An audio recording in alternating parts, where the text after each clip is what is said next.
Om Swastiastu. Selamat siang, Ibu Guru dan juga teman-teman. Kami di sini kelompok 4 ingin mempresentasikan tentang hereditas pada manusia. Sebelum kami ke materi, izinkan kami memperkenalkan diri masing-masing.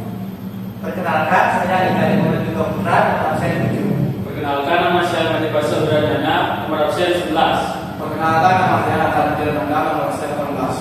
Perkenalkan, nama saya Dikari Apologendi, nomor absen 21. Perkenalkan, nama saya Lima Dede Prowati, nomor absen 26. Perkenalkan, nama saya Ibu Tudina Anastasia, nomor absen 29. Perkenalkan, nama saya Nurayan Paswarawati, nomor absen 33, sekaligus sebagai moderator. Baik, sebelum kami ke materi, di sini kami sudah menyediakan beberapa peta konsep yang akan kami bahas. Jadi, peta konsepnya yang pertama yaitu sifat fisik yang diturunkan. Yang kedua, jenis kelamin. Yang ketiga yaitu kelainan atau penyakit menurun. Untuk materi yang pertama akan dijelaskan oleh teman saya. Bersilakan. Baik, saya akan mempresentasikan sifat fisik yang diturunkan. Seorang anak biasanya mempunyai beberapa sifat yang sama dengan orang tuanya. Contohnya, bentuk daun telinga. Kita sering melihat bentuk daun telinga yang menggantung daripada yang melekat. Hal ini disebabkan oleh sifat bentuk daun telinga menggantung ditentukan oleh gen dominan. Kenampakan fenotip keturunan dipengaruhi oleh fenotip kedua orang tuanya. Menurut Harvey 2010, fenotip adalah sifat organisme seperti yang dikodekan oleh genotipnya. Berikut merupakan contoh daun telinga yang bentuk menggantung dan juga melekat. Nah, berdasarkan gambar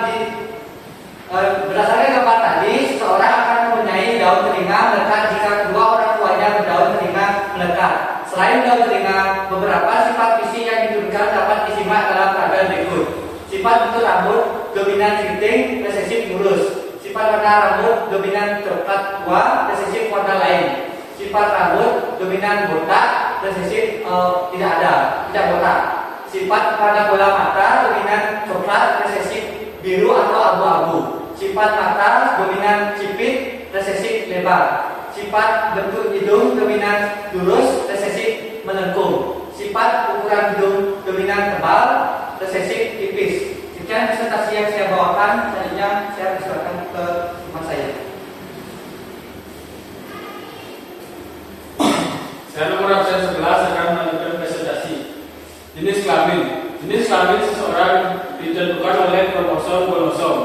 Ada dua tipe kromosom pada manusia. Yang pertama, kromosom XX homogenetik adalah perempuan. Selanjutnya, kromosom XY heterogenetik adalah laki-laki. Pada saat pembentukan sel kelamin, seseorang ibu hanya menghasilkan satu ovum dengan satu macam sel gamet yaitu X. Seorang ayah menghasilkan ribuan sperma dengan dua macam gamet yaitu X dan Y.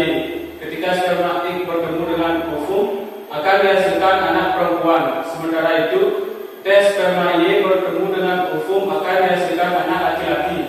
Dengan demikian, yang menentukan jenis kelamin anak adalah ayah.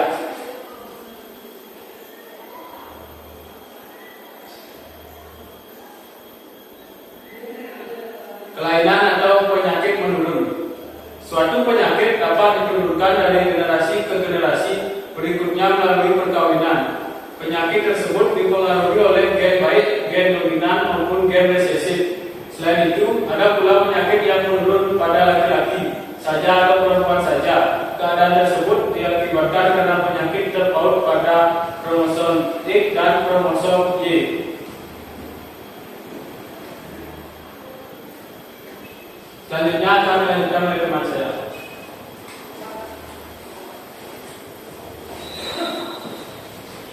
Baik, sekarang laksana 18 akan lanjutkan presentasinya. Rangkai kelamin oleh gen resesif. Yang pertama ialah buta warna. Buta warna disebabkan oleh gen resesif dalam kromosom X. Buta warna dibedakan menjadi dua, yaitu buta warna total dan buta warna sebagian. Penderitaan buta warna total hanya mampu membedakan hitam dan putih.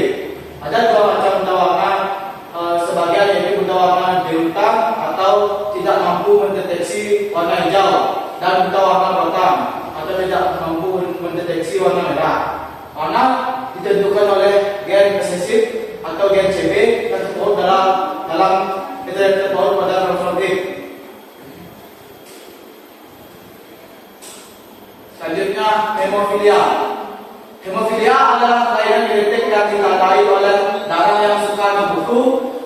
Penderitaan hemofilia tidak dapat diproduksi faktor pembeku darah yang terdapat pada kromosom X non-homolog. Gen yang bersifat dominan diberi simbol H atau mampu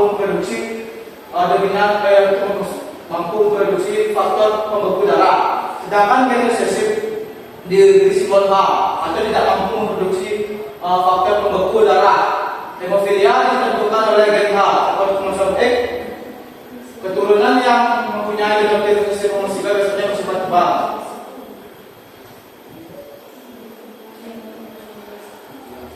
Saya akan membuatkan persilangan.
Berikut contoh seorang perempuan kardiak hemofilia bersuamikan penyakit normal. P. RH besar, RH kecil disilakan RH besar Y. Y-nya RH besar, RH kecil, RH besar Y. MY-nya RH besar, perempuan normal. RH besar, RH kecil, perempuan normal kardiak. RH besar Y, laki-laki normal. RH kecil Y, laki-laki hemofilia menghasilkan 25% anak menderita hemofilia. perempuan normal kalian pun laki-laki normal menghasilkan 70% anak normal. Selanjutnya akan diberi ke mas saya.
Fenotipnya X besar, normal, X besar Y, normal, X besar, X kecil, karir, X kecil, Y, anomia.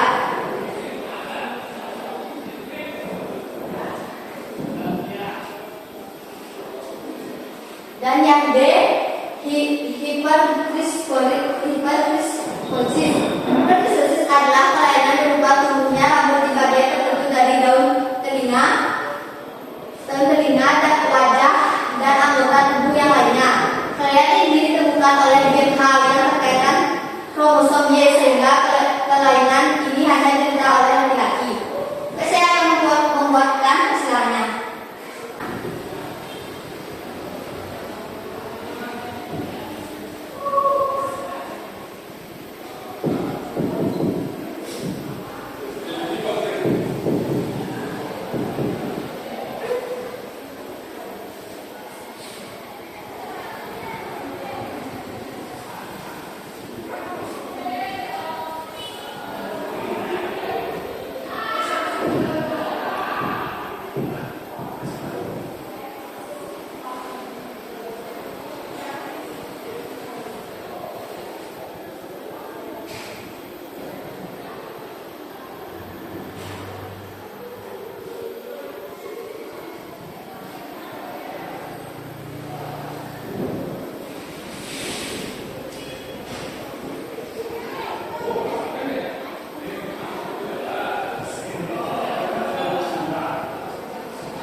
Y kecil.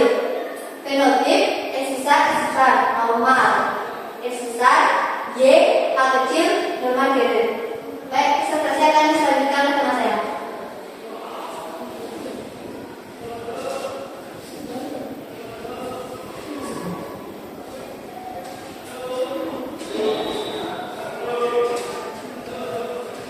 Baik, saya akan melanjutkan presentasinya.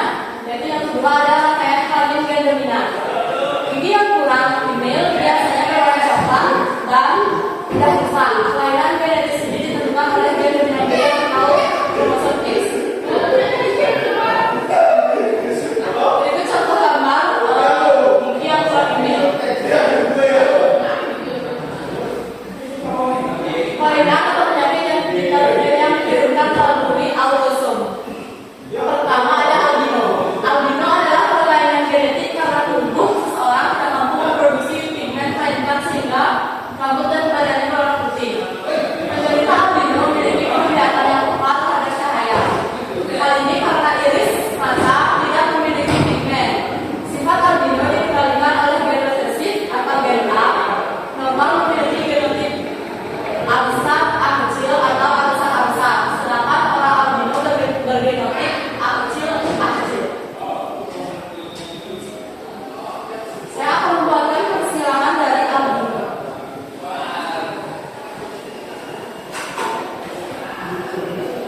Selanjutnya, presentasi akan dilanjutkan oleh teman saya.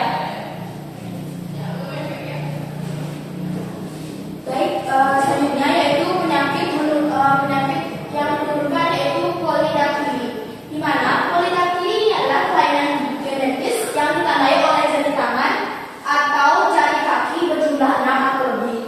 Polidaktilis ditentukan oleh gen autosom. Orang normal bergenotip P kecil, sedangkan penderita polidaktilis bergenotip P besar atau P besar, P kecil. Baik, untuk contoh persidangannya akan saya paparkan di samping. Jadi, apabila laki-laki polidaktilis heterozigot disilamkan dengan perempuan polidaktilis heterozigot, jadi laki-laki polidaktilis ini bergenotip P besar, P kecil, sedangkan polidaktilis perempuan itu bergenotip P besar, P kecil. Jadi menghasilkan persilangan yaitu P besar sebanyak 1, yang dimana P besar merupakan polidaktilis homozigot yang menghasilkan 25%. Selanjutnya P besar, P kecil yaitu menghasilkan 50% polidaktilis heterozigot yang berjumlah 2 jika disilamkan. Terus P kecil berjumlah 1 yaitu normal yang menghasilkan 25%. Selanjutnya yaitu dentinogenesis imperfecta. Dentinogenesis imperfecta adalah kelainan genetis yang ditandai oleh keadaan tulang gigi berwarna putih seperti susu. Dentinogenesis imperfecta ditentukan oleh gen dominan D besar, T kecil, sedangkan dalam keadaan normal diatur oleh gen D kecil, T kecil. Adapun contoh persilangan yang akan saya atur di sebelah. Jadi, jika perempuan dentinogenesis disilangkan dengan laki-laki normal, akan menghasilkan maka parentalnya yaitu D besar, T kecil, disilangkan dengan D kecil, T kecil, maka akan menghasilkan gamet D besar, T kecil dan juga D kecil,